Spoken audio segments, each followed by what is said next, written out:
રાજકોટ જિલ્લાના ધોરાજીમાં ટેકાના ભાવે મગફળી ખરીદી કેન્દ્ર બહાર વાહનોની લાંબી કતારો લાગી ગઈ હતી।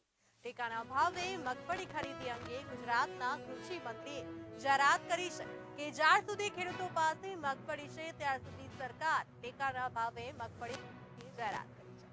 જાહેરાતને ધોરાજીના ખેડૂતોએ આવકારી છે। રાઘવજી પટેલે કરેલ નિર્ણયને કારણે ખેડૂતોને લાભ થશે।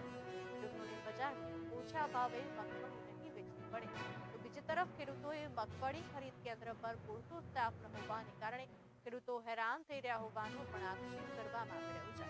સરકાર મગફળી ખરીદ કેન્દ્ર પર પૂરતો સ્ટાફ ફાળવે એવી માંગ ખેડૂતોએ કરી છે કે અમે એપીએમસી ખાતે મગફળી લઈને આવ્યા છે, પછી ત્યાં બે દિવસ ત્યાં અમારો વારો નથી આવ્યો। રાઘવજી પટેલે જાહેરાત કરી એ સારી વાત છે, પણ જાહેરાત કર્યા પછી અહીંયા સ્ટાફની બહુ અછત છે, એટલે બે દિવસથી અમે લાઈનમાં ઊભા છે તોય કોઈ ખેડૂત અંદર જતા નથી ને બહુ હેરાન થયા। બે રાતથી અમે અહીંયા ને અહીંયા પડ્યા છે। સ્ટાફની તાત્કાલિક વ્યવસ્થા કરે એવી અમારી માગણી છે। રાઘવજીભાઈ જાહેરાત કરી કઈ રીતના જોઈ રહ્યા છો? આવકારો છો?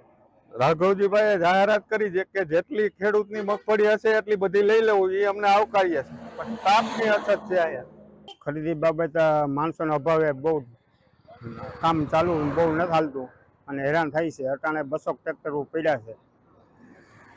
રાઘવજીભાઈ જાહેરાત કરી કઈ રીતના જોઈ રહ્યા છો? રાઘવજીભાઈ જાહેરાત કરી કે ખરીદી કરેલી છે, નોંધણી કરેલી છે મગફળીની, એટલી ખરીદી કરવામાં આવશે અને લઈ લેવાની છે। અમે ખુશ છીએ। તકલીફ શું છે? તકલીફના માણસોના અભાવે બહુ કામ હાલતું નથી।